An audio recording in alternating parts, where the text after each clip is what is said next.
buonasera. Sta per iniziare un evento importante, veramente speciale, Giulietta Premier. Qui con me c'è Ettore Colombo, responsabile del mercato Italia Alfa Romeo.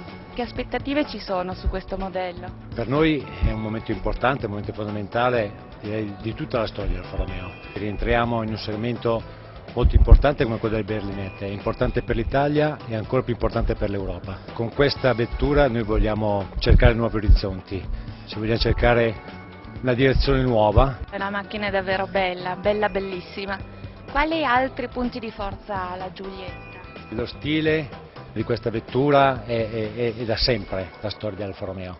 Quello che invece ha in più questa vettura sono tutti gli aspetti della modernità, come il comfort, l'abitabilità e anche i consumi.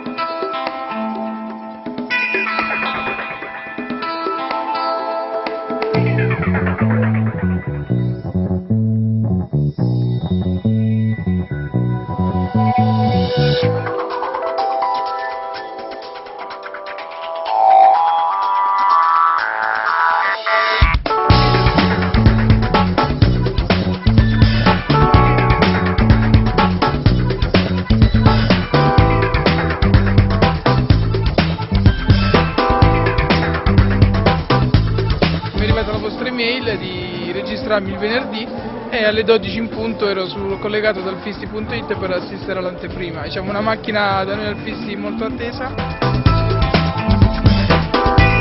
Alfista soddisfatto? Soddisfattissimo, bella macchina. Cosa ti piace di questa macchina? La linea, una bella linea e anche le novità degli interni sono molto belli.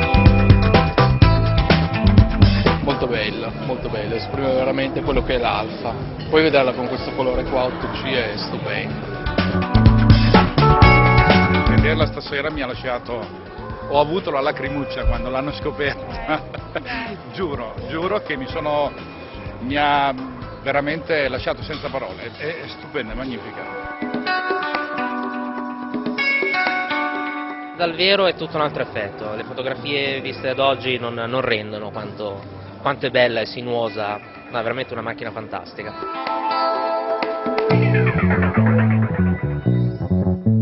La concorrenza dovrà stare probabilmente attenta perché con un'auto con questa linea qui...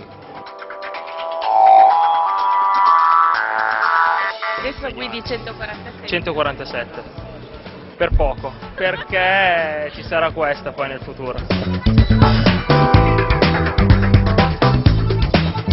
È stato interessante anche poter parlare con il responsabile che così mi ha dato molte informazioni tecniche anche su quella che è stata la messa a punto del modello, interessantissimo.